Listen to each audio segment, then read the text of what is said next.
ഇന്നത്തേത് ലോകത്തിലെ ഏറ്റവും വിവാദപരവും അതേസമയം ഏറ്റവും പ്രശസ്തവുമായ തെരുവുകളിലൊന്നായ റെഡ് ലൈറ്റ് സ്ട്രീറ്റ് കാണാൻ പോയ കഥയാണ്. അപ്പോൾ ഞങ്ങൾ ഇന്ന് എത്തിച്ചേർന്നിരിക്കുന്നത് നെതർലാൻഡ്സിന്റെ തലസ്ഥാനമായ ആംസ്റ്റർഡാമിലാണ്. അങ്ങനെ രാവിലെ തന്നെ എഴുന്നേറ്റ് വന്നിരിക്കുന്ന സ്ഥലത്തിന് അനുയോജ്യമായ കുപ്പായവും ധരിച്ച് ഞാനും ചിന്നുവും ഊരു ചുറ്റാനായി ഇറങ്ങി. വെനീസ് ഓഫ് ദ നോർത്ത് എന്നറിയപ്പെടുന്ന ഈ നഗരത്തിൽ 160-ലധികം കനാലുകളും ആയിരക്കണക്കിന് പാലങ്ങളും ഉള്ളതുകൊണ്ട് തന്നെ ഇവിടെ കാറുകളെക്കാൾ കൂടുതൽ സൈക്കിളുകളാണ് കാണപ്പെടുന്നത്. എന്തായാലും സൈക്കിൾ ചവിട്ടി പോകാൻ പറ്റാത്ത ദൂരത്തേക്കാണ് യാത്ര എന്നുള്ളത് കൊണ്ട് തന്നെ പ്രഭാത ഭക്ഷണത്തിന് ഒരു ബർഗറും വാങ്ങി ഞങ്ങൾ മെട്രോ സ്റ്റേഷൻ ലക്ഷ്യമാക്കി നടക്കാൻ തുടങ്ങി. 10 യൂറോയ്ക്ക് ഈ കാണുന്ന GVB ഡേ പാസ് എടുത്താൽ ഒരുവിധം എല്ലാ പബ്ലിക് ട്രാൻസ്പോർട്ടും നമുക്ക് ഇവിടെ ഉപയോഗിക്കാൻ സാധിക്കും. അങ്ങനെ മെട്രോയും പിടിച്ച് അവിടുന്ന് നേരെ ബസ്സും കയറി ഞങ്ങൾ ആദ്യം പോകുന്നത് ആംസ്റ്റർഡാമിൽ നിന്നും ഏകദേശം 20 കിലോമീറ്റർ അകലെയുള്ള സാൻസേ ഷാൻസ് എന്ന ഗ്രാമത്തിലേക്കാണ്. അവിടെയാണ് നെതർലാൻഡ്സിന്റെ അഭിമാനമായ കാറ്റാടി മില്ലുകൾ സ്ഥിതി ചെയ്യുന്നത്. നൂറ്റാണ്ടുകൾക്ക് മുമ്പ് വെള്ളം പമ്പ് ചെയ്യാനും ധാന്യം അരയ്ക്കാനും മരം മുറിക്കാനുമെല്ലാം ഉപയോഗിച്ചിരുന്ന ഈ വിൻഡ് മില്ലുകളാണ്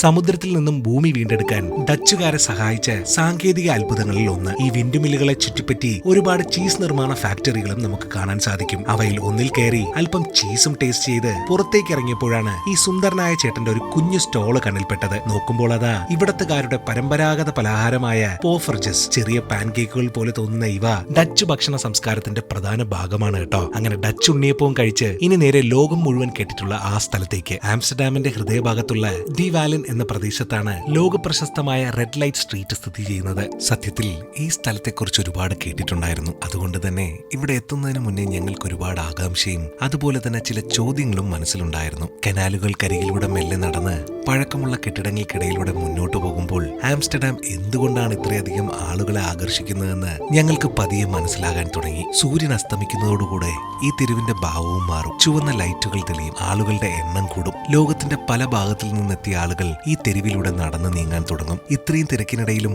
ആരും ആരെയും ബുദ്ധിമുട്ടിക്കുന്നില്ല എന്നതാണ് ആദ്യം ഞങ്ങളുടെ ശ്രദ്ധയിൽപ്പെട്ടത്. പണ്ടാരോ പറഞ്ഞതുപോലെ ഒരു സ്ഥലത്തിനെ അതിന്റെ പേര് കേട്ട് മാത്രം വിലയിരുത്താൻ പറ്റില്ല എന്ന് അപ്പോഴാണ് ഞങ്ങൾക്ക് ബോധ്യമായത്. കാരണം ഇവിടെ പ്രോസ്റ്റിറ്റ്യൂഷനും അംഗീകൃത കോഫി ഷോപ്പുകളിലെ കഞ്ചാവിന്റെ ഉപയോഗവും നിയമപരമാണ്. തെരുവുകളിൽ വലിയ തിരക്കുണ്ടായിരുന്നെങ്കിലും അനാവശ്യ ബഹളങ്ങളോ വഴക്കുകളോ ഞങ്ങൾ കണ്ടില്ല. ആളുകൾ ആഘോഷിക്കുന്നു, പക്ഷേ അതിനൊപ്പം നിയമങ്ങളും കൃത്യമായി പാലിക്കുന്നു. ഒരു രാജ്യത്തിന്റെ സംസ്കാരം അതിന്റെ നിയമങ്ങൾ മാത്രം തീരുമാനിക്കുന്നതല്ല, ആ നിയമങ്ങളെ ജനങ്ങൾ എങ്ങനെ ബഹുമാനിക്കുന്നു എന്നതാണ് ഇവിടം വ്യത്യസ്തമാക്കുന്നത്. ആംസ്റ്റർഡാമിൽ നിന്നും ഞങ്ങൾ പഠിച്ച ഏറ്റവും വലിയ പാഠവും അത് തന്നെയായിരുന്നു. അപ്പോൾ നിങ്ങൾക്കും വളരെ എളുപ്പത്തിൽ ഇതുപോലെ യൂറോപ്പ് ചുറ്റിക്കാണണമെങ്കിൽ ധൈര്യമായിട്ട് വൈൻ ട്രാവൽസിനെ താഴെ കൊടുത്തിരിക്കുന്ന അക്കൗണ്ട് വഴി കോൺടാക്ട് ചെയ്യാം. അപ്പോൾ ബാക്കി യൂറോപ്യൻ കഥകളുമായി ഉടനെ തന്നെ വരാം. അഭിപ്രായങ്ങൾ രേഖപ്പെടുത്തുക, കൂടെ വിമർശനങ്ങളും. അപ്പോൾ എന്നാൽ അങ്ങനെ ആകട്ടെ.